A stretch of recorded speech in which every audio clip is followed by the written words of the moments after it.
चलिए अब बात करेंगे उत्तराखंड की। चारधाम यात्रा कल यानी 30 अप्रैल से शुरू होने जा रही है। श्रद्धालुओं में इस यात्रा को लेकर गहरी आस्था है, उत्साह है। 30 अप्रैल को गंगोत्री और यमुनोत्री के कपाट खोले जाएंगे, यानी जो श्रद्धालु जाएंगे, जो चारधाम यात्रा के लिए जा रहे हैं, वो 30 अप्रैल को गंगोत्री और यमुनोत्री के दर्शन कर सकेंगे। उसके बाद 2 मई को केदारनाथ, तो 4 मई को बद्रीनाथ के कपाट खुल जाएंगे। आइए फिर हेमकुंड साहब की तरफ, तो यहाँ के कपाट 25 मई को खोले जाएंगे। 6 नवंबर तक चलने वाली चारधाम यात्रा को लेकर श्रद्धालुओं में जबरदस्त तरीके का उत्साह देखने को मिल रहा है।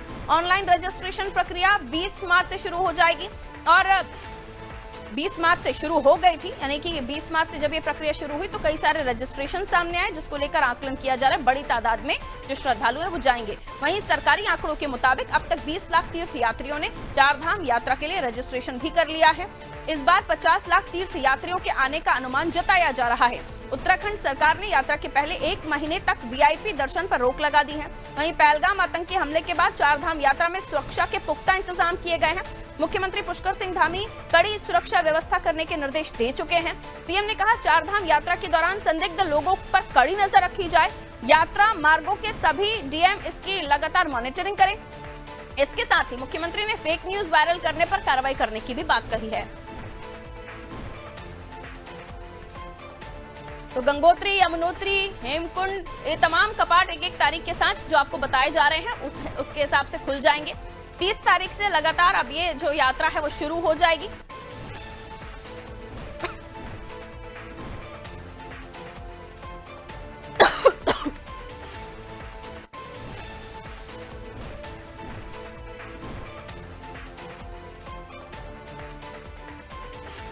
तो उत्तराखंड सरकार ने यात्रा के पहले वीआईपी दर्शन जो है उन पर पहले ही रोक लगा दी है और जो आतंकी हमला हुआ पहलगाम में उसको देखते हुए सुरक्षा व्यवस्था और भी चाक चौबंद कर दी गई है। जैसे कि हमने आपको पहले ही बताया कि 50 लाख से ज्यादा श्रद्धालु जाने की उम्मीद है जो रजिस्ट्रेशंस आए हैं उसके मुताबिक। और अगर यात्राओं की हम तारीखों का आकलन करें तो गंगोत्री और यमुनोत्री के कपाट 30 तारीख को खुल जाएंगे। 2 मई को केदारनाथ आप जा सकते हैं, बद्रीनाथ के दर्शन कर सकते हैं और इसके बाद हेमकुंड साहब 25 मई को यहाँ जो है कपाट खुल जाएंगे। 6 नवंबर तक ये चारधाम यात्रा चलेगी और श्रद्धालुओं में इसको लेकर जबरदस्त उत्साह देखा जा रहा है। ऑनलाइन रजिस्ट्रेशन 20 मार्च से शुरू हो गए थे, लगातार चले, जिसके हिसाब से अब तक 20 लाख तीर्थ यात्रियों ने चारधाम यात्रा के लिए रजिस्ट्रेशन कराया है और 50 लाख तक ये तीर्थ यात्रियों का आने का अनुमान आंकलन जो है वो किया जा रहा है।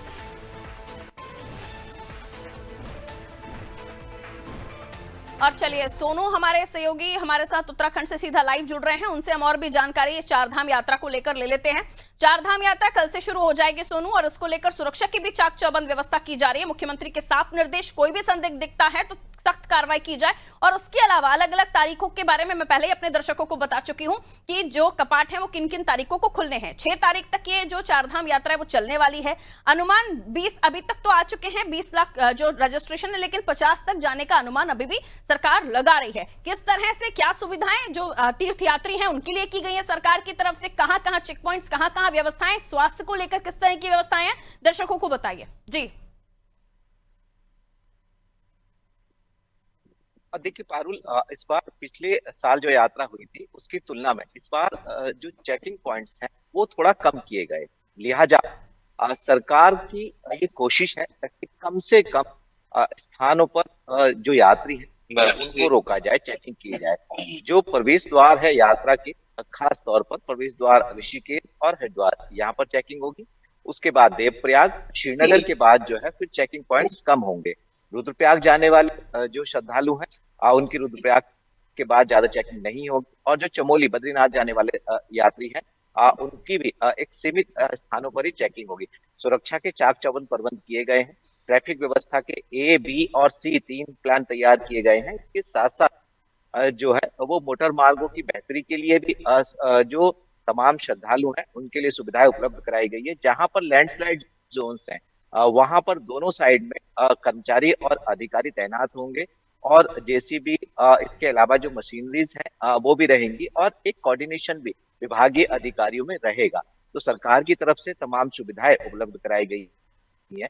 पंजीकरण की जहां तक बात है, देखिए लाखों की संख्या में अभी तक तमाम श्रद्धालु जो हैं वो पंजीकरण ऑनलाइन करा चुके हैं। एक रोज पहले से ऑफलाइन पंजीकरण की व्यवस्था भी शुरू कर दी गई है और उसमें भी हजारों लोग अभी तक पंजीकरण करा चुके हैं, ताकि कोई भी श्रद्धालु दर्शनों से वंचित ना रहे। इसके साथ साथ टोकन की व्यवस्था की गई है ताकि घंटों घंटों तक लाइन में श्रद्धालु को ना लगना पड़े।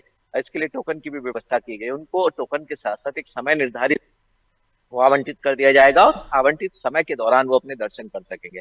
इसके साथ साथ कैरिंग कैपेसिटी जो धाम है उनके परिसर की और आसपास में जो ठहरने के स्थान है उनकी, उसका आंकलन किया जा रहा है। पुलिस प्रशासन है, पर्यटन विभाग है, धर्मस्व विभाग है, लोक निर्माण विभाग है और तमाम अन्य जो विभाग है, तकरीबन 35 विभाग के अधिकारी और कर्मचारी जो है इसके लिए लगातार तैयारियों की कवायद में जुटे हुए हैं। तैयारियां पूरी कर ली गई हैं और अब चूंकि तैयारी पूरी हो चुकी है, यात्रा शुरू होने को है और अक्षय तृतीया के शुभ अवसर पर संलग्न में गंगोत्री यमुनोत्री धाम के कपाट खोले जाएंगे। फिर 2 तारीख को केदारनाथ धाम के कपाट खोले जाएंगे और फिर 6 तारीख को बद्रीनाथ धाम के कपाट खोले जाएंगे। लिहाजा इससे पहले की जो पंच पूजाएं हैं, इन पंच पूजाओं का सिलसिला शुरू हो गया है। अगर आप केदारनाथ धाम की बात करें तो जो शीतकालीन गद्दी प्रवास स्थल है भोले बाबा का, ओंकारेश्वर ओखीमठ में ओंकारेश्वर मंदिर से ओखीमठ से जो है बाबा की पंचमुखी चल विग्रह उत्सव डोली जो है वो केदारनाथ के लिए रवाना हो गई। तो ये बड़ा अलौकिक नजारा होता है और सरकार एक नहीं बल्कि अनेकों सुविधाएं उपलब्ध कराने की कवायद में जुटी है। मुख्यमंत्री ने सख्त लहजे में साफ तौर पर 2 टुक ये दिशा निर्देश अधिकारियों को दिए हैं। 4 IAS अधिकारी अलग अलग धामों के लिए व्यवस्थाओं को देखने के लिए उनको नोडल अधिकारी की जिम्मेदारी दी गई है। इसके अलावा पुलिस प्रशासन ने 4 IPS अधिकारियों को नोडल अधिकारियों की जिम्मेदारी दी है और साथ ही साथ जो कंट्रोल रूम है, जो यात्रा का रजिस्ट्रेशन कार्यालय है और यात्रा मार्ग है, वहां पर पुलिस की अन्य विभागीय अधिकारियों की कड़ी पैनी नजर रहेगी और यहाँ तक कि स्वयं मुख्य सचिव और मुख्यमंत्री समय समय पर यात्रा से संबंधित व्यवस्थाओं का फीडबैक भी लेंगे और मॉनिटरिंग भी करेंगे। तो ऐसे में आप अंदाजा लगा सकते हैं कि कितनी गंभीरता के साथ चारधाम यात्रा की तैयारियों को पूरा किया गया। बिल्कुल, तो तैयारियां जोरों से चल रही हैं। बहुत पहले से तैयारियों में जो धामी सरकार है उनका पूरा प्रशासन लगा हुआ था ताकि जो श्रद्धालु हैं सुरक्षा के साथ साथ उन्हें तमाम जो सुविधाएं हैं उसमें फ्लेक्सिबिलिटी मिले और इसको लेकर बहुत पहले से हम इसको लेकर कवर भी कर रहे हैं सोनू कि किस तरह से वहां पर व्यवस्थाएं सुचारू रूप से की जा रही थी। और अब वो समय आ गया है जब हम उन व्यवस्थाओं को जमीन पर उतरता हुआ देख रहे हैं, यानी 30 तारीख से जब यात्रा शुरू हो जाएगी तो श्रद्धालुओं को किसी भी तरह की कोई दिक्कत नहीं होने वाली है, यह आश्वस्त धामी सरकार ने किया है। बहरहाल बहुत शुक्रिया सोनू जानकारी के लिए।